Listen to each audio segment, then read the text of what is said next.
मकबरा के नाम पे भी तो ताजमहल हो सकता है। आज इस भरी अदालत में एक ऐसा अजीबोगरीब सा केस आया है जहाँ किसी पेरेंट्स से टीचर ने किसी मासूम से स्टूडेंट पे मुकदमा चलाया है। तो बातों में वक्त न गवाते हुए करते हैं कुछ काम, शुरू करते हैं मुकदमा लेके ऊपर वाले का नाम। पंडित साहब, आपको मद्देनजर रखते हुए हम ये मुकदमा चलाते हैं, तो चलिए इस केस से जुड़े सभी लोगों को बुलाते हैं। इस केस से जुड़े सभी लोग हाजिर हो।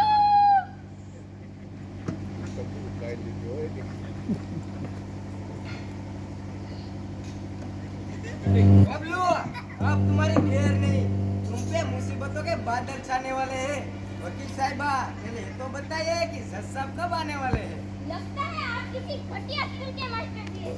इसलिए तो आपके सवाल इतने बेतुके हैं कि आपको दिखाई नहीं देता कि जज साहब तो सबसे पहले ही आ चुके हैं। अरे जज साहब, मुझसे हो गई है बहुत बड़ी भूल और मुझे माफ करना और इस रिटायरमेंट के कगार पर खड़े इस मास्टर के साथ इंसाफ करना। तो बताइए मास्टर जी, क्या है आपका केस? और किया है कि बड़ी अदालत में इस मासूम से बच्चे को गए? अरे ये कोई मासूम वासूम नहीं है, ये स्कूल का सबसे बड़ा शैतान है और इसका दिमाग दुनिया का सबसे बड़ा रेगिस्तान है। रेगिस्तान? हाँ वकील साहिबा, रेगिस्तान।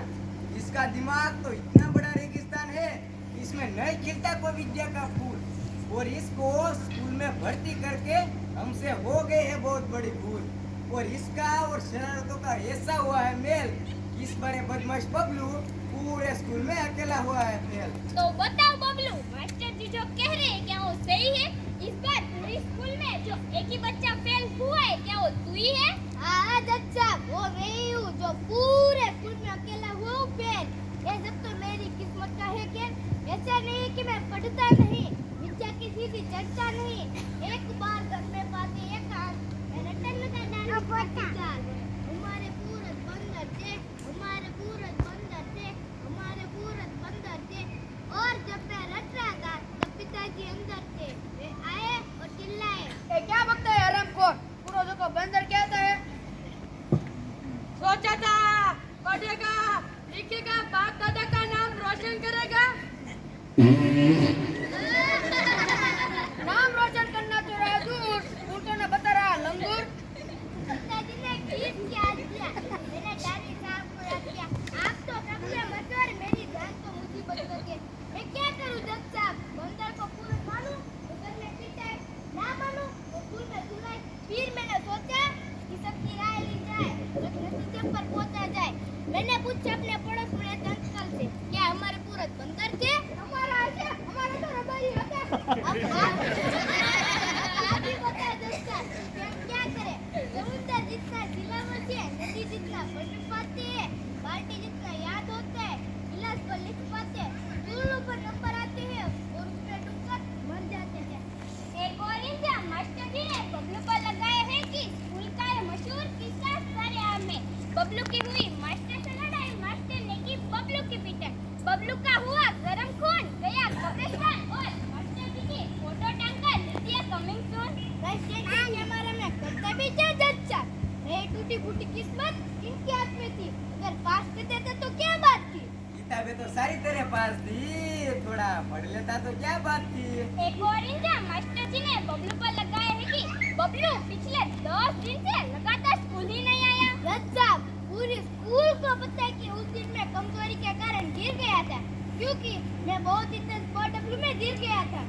जज साहब, एक तो पूरे दिन क्लास में नींद भर सोता है और मूर्ख किसे बना रहा है? बर्ड फ्लू तो सिर्फ पक्षियों में होता है। अपना तो कुछ बताते नहीं और सारी मेरी बात करते। इंसान समझे ही का, रोज उनको मुर्गा बना देते हैं। मामला बड़ा ही संगीन है, बबलू बड़ा ही रंगीन है और इसलिए मास्टर जी गंभीर है।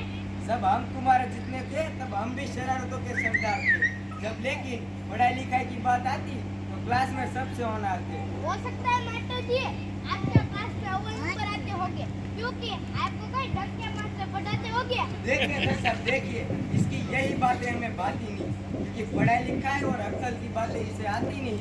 अगर बबलू तुम्हारा यही हाल रहा तो तुम अपना भविष्य का स्वेटर कैसे बुनोगे? अगर एक तरफ हो पैसा और एक तरफ हो अक्ल तो तुम किसे सुनोगे? बता बबलू। मास्टर जी, मैं अपने भविष्य का स्वेटर बहुत ही खूबसूरत बुनूंगा। अगर एक तरफ वो पैसा और एक तरफ वो अक्ल, मैं पैसे ही चुनूंगा।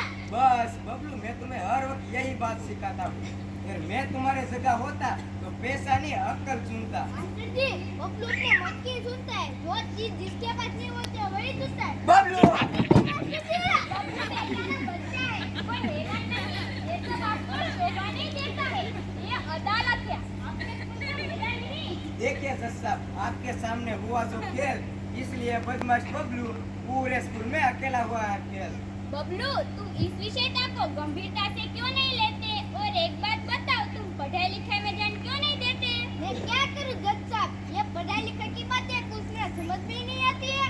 अगर तुझे कुछ समझ में नहीं आता तो तू रट्टा मारा कर, चाहे बम्बई हो या पूना, दिल्ली हो या पटना, सभी बच्चों को आना चाहिए अपनी अपनी किताबें। रट्टा मार के तो हर कोई पास हो जाता है, पर इस आम जमाना बहुत ही खास बन जाता है। एक बात सुन लीजिए मास्टर जी, रट्टा मार के जिंदगी में आगे कुछ नहीं होता। और एक बात भूल रहे हैं, मैं इंसान हूँ, कोई बाबा जी का तोता नहीं। इसी बात में बबलू ने लगाया छक्का और मास्टर जी ने गए हक्का बक्का। और सुन बबलू, एक सवाल मेरी ओर से, अगर मेरे सवालों का तू देता है सही जवाब तो तू स्टूडेंट है लाजवाब। तो बताओ बबलू, दुनिया में सबसे पहले ये बात किसने रखा था? या तो बताओ, चांद पर पहला कदम किसने रखा था? दुनिया में नहीं, पूरा ब्रह्मांड में यह तो दोनों ने रखा था, क्योंकि चांद पर पहला कदम नील आर्मस्ट्रांग ने रखा था। और दूसरा, देखिए जज साहब, देखिए उनके ही बेतुके सवालों से मैं स्कूल से भाग गया था। मास्टर जी, दूसरा कदम भी तो नील आर्मस्ट्रांग ने रखा था, हुआ लंगड़ी खेलने थोड़ी गया था।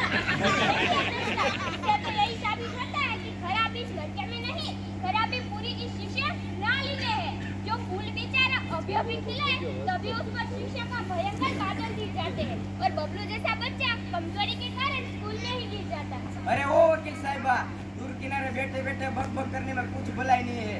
और आपके बेबुनियाद विचारों में मैं बिल्कुल सहमत नहीं हूँ। मुझे एक और चांस दीजिए, मैं साबित कर दूंगा कि इस बबलू की पढ़ाई से कितनी दूरी है।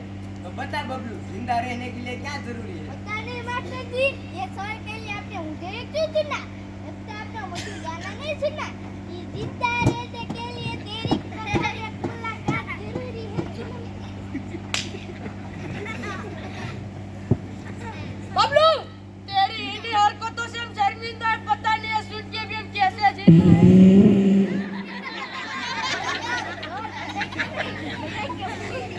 दादाजी, आप इनका टेंशन ना ले, इसका तो रोज का है।